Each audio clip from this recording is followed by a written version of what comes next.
Bab 1245. Blackie, kamu jaga di belakang. Di kejauhan, kera hitam dipukul terbang oleh pria paruh baya, kali ini terbang hingga ratusan kaki. Meskipun hanya beberapa ratus kaki, itu sudah sangat menakutkan. Harus diketahui, ukuran kera hitam saat ini sebesar bukit. Seluruh tubuh kera hitam ditutupi bekas tinju, dan di banyak tempat sudah mulai retak. Ekspresi kera hitam juga berubah mengerikan, cahaya ganas melintas di matanya yang besar, dan saat berikutnya, dia langsung meninju ke arah pria paruh baya itu. Sentuhan menghina muncul di sudut mulut pria paruh baya, dan ketika kaki kanannya menginjak, seluruh orangnya naik membumbung ke langit, lalu tinjunya menghantam tinju kera hitam. Tinju kera hitam hampir 100 kali lebih besar dari tinju pria paruh baya, tapi buk! Dengan suara ledakan, tangan kera hitam langsung menyusut ke belakang. Kekuatan dahsyat kembali membuatnya terpental ke belakang. Setelah mundur beberapa puluh kaki, kaki kanan kera hitam menginjak pelan ke belakang, dan seluruh orangnya langsung berhenti.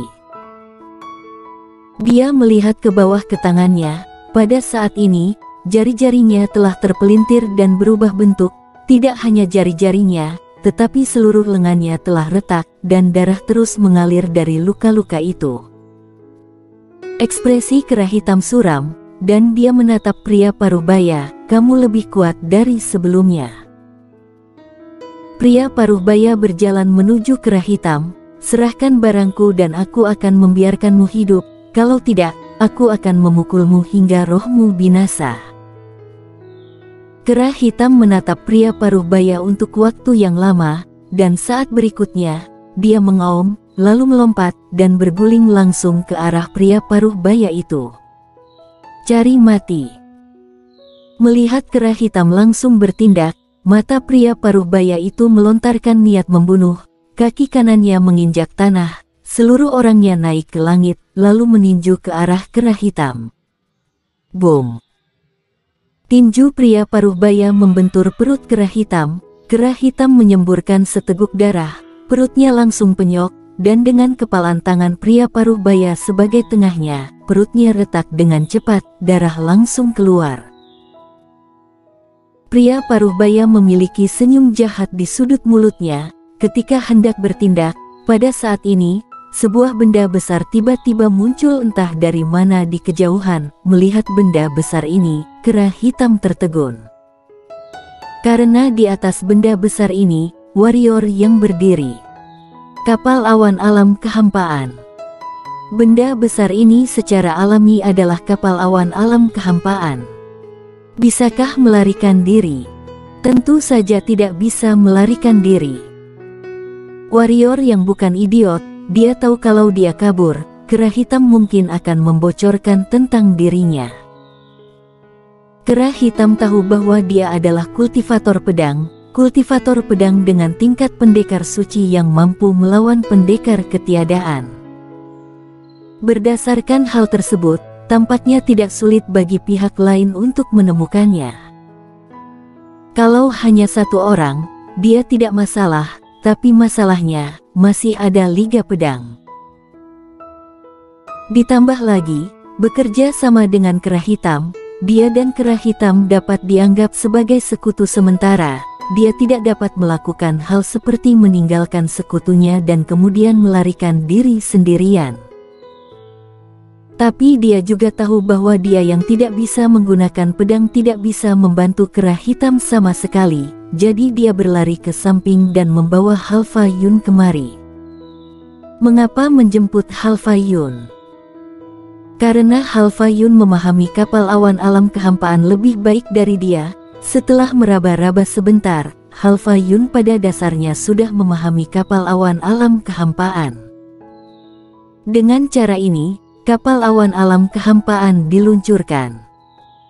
Di atas kapal awan alam kehampaan, warrior yang menunjuk pria paruh baya di kejauhan dan berkata, "Ledakkan dia." 5.000 batu kecubung, kata Halfa Yun di ruang kendali. Dengan lambaian tangan kanan warrior yang 10.000 batu kecubung jatuh ke pilar di sekitar kapal awan alam kehampaan tempat kristal disimpan. Kristal memasuki pilar, dan menara besar di puncak kapal awan alam kehampaan tiba-tiba bergetar hebat, kemudian langsung menembakkan balok cahaya terang benderang warna biru. Sinarnya sangat cepat, dan dalam sekejap menghantam pria paruh baya di kejauhan. Boom! Dengan suara dentuman keras, pria paruh baya itu terpental. Bagus! Seberkas senyum muncul di mulut warrior yang, dan pada saat ini, raut mukanya tiba-tiba berubah, karena pria paruh baya itu sedang menerjang ke arahnya. Ledakan dia! Warrior yang buru-buru berteriak pada Halfayun. Begitu suara warrior yang jatuh, sebuah balok cahaya warna biru keluar lagi. Balok cahaya biru itu sangat cepat hingga tahap ekstrim, bahkan warrior yang hanya bisa melihat sedikit titik cahaya. Boom! Balok cahaya biru memukul pria paruh baya lagi. Kali ini pria paruh baya tidak terpental karena dia meninju balok cahaya biru itu. Ditinju pria paruh baya, balok cahaya biru bergetar hebat dan retak, namun tidak hilang. Di atas kapal awan alam kehampaan, kelopak mata warrior yang melonjak, dia dengan cepat melihat kera raksasa di sampingnya dan berkata, "Blackie, jangan bengong, hajar dia." Kera hitam tertegun sejenak, lalu berkata, mengeroyok. "Tidak baik begitu. Tidak baik kepalamu." Warrior yang langsung murka.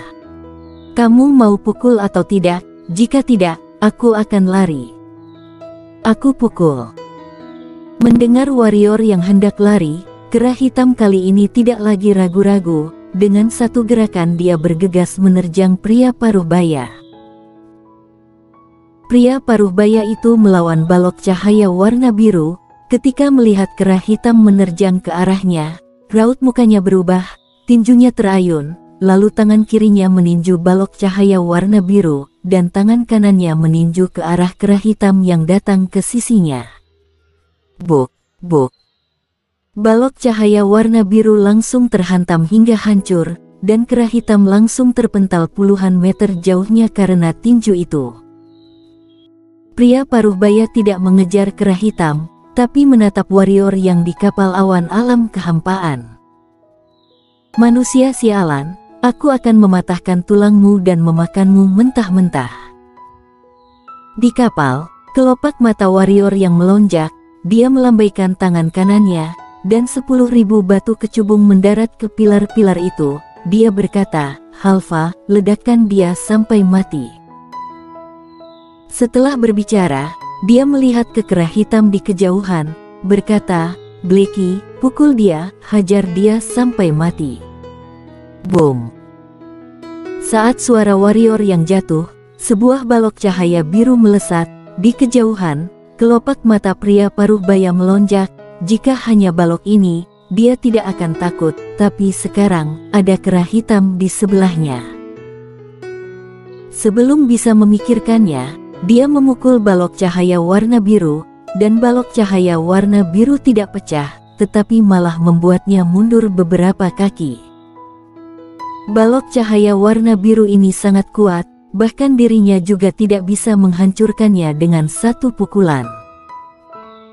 Tepat ketika pria paruh baya hendak mengayunkan pukulan kedua, kera hitam muncul di sampingnya, dan meninju ke arah kepalanya. Nyah! Pria paruh baya meraung, kedua tinjunya mengayun secara bersamaan, sekali lagi menghancurkan balok cahaya warna biru. Kera hitam juga terpental lagi, dan pada saat ini, balok cahaya warna biru lainnya meletus di kapal awan alam kehampaan di kejauhan. Balok itu sangat cepat, langsung menghantam dadanya. Buk!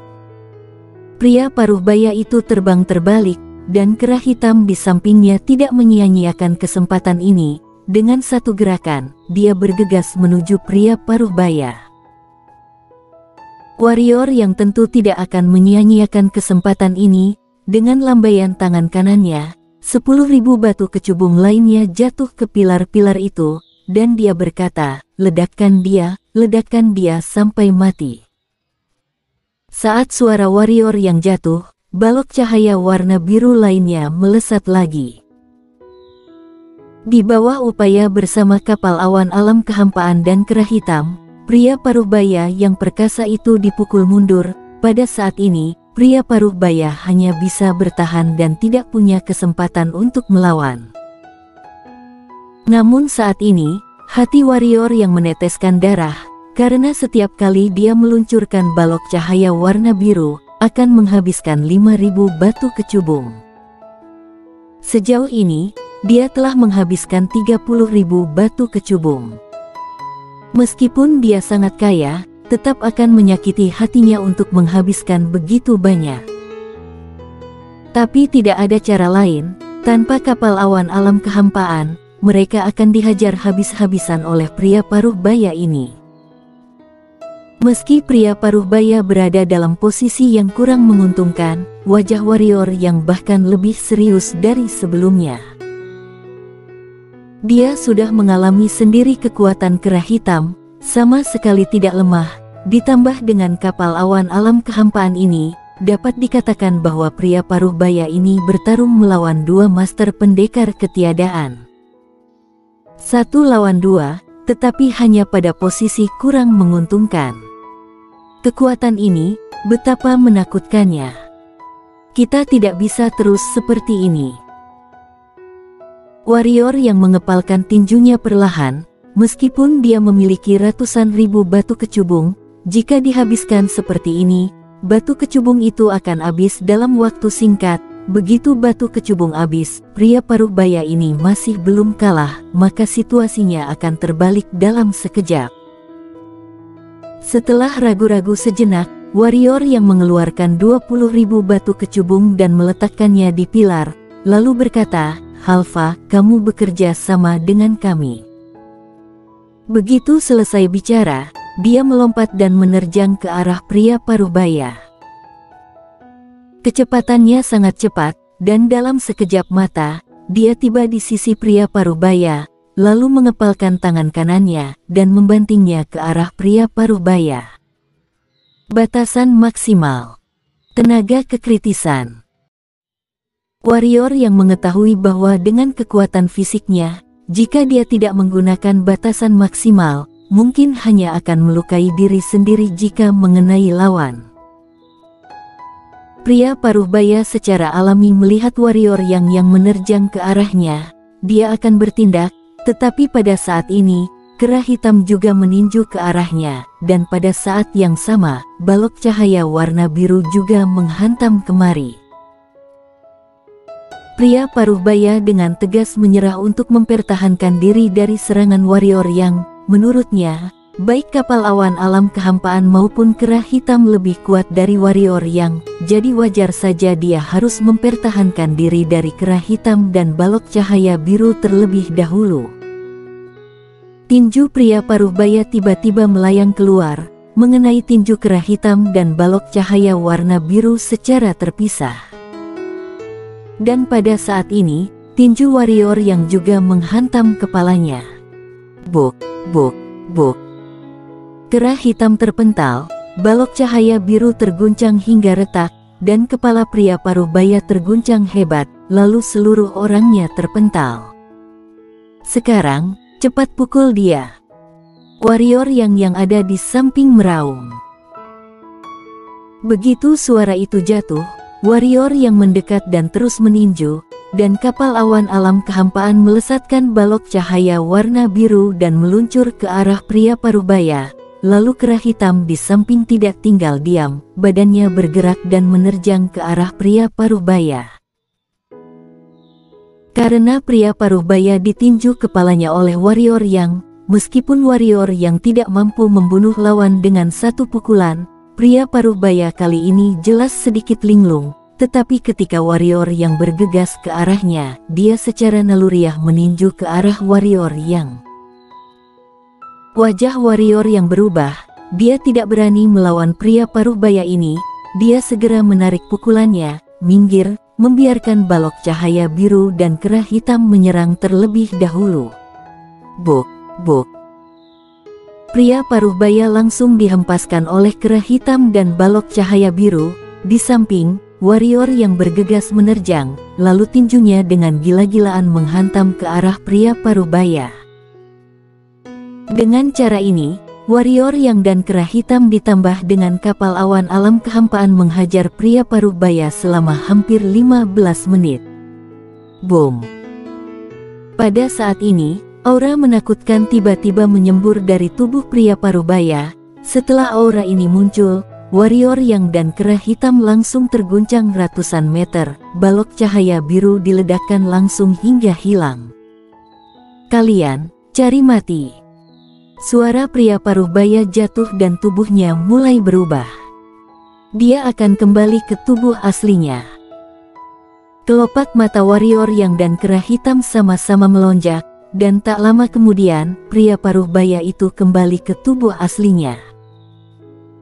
Baik warrior yang maupun kera hitam tertegun sejenak, dan warrior yang tiba-tiba berkata, "Blackie, kamu jaga di belakang." Begitu suara itu jatuh, warrior yang langsung menghilang dari tempatnya. Bersambung.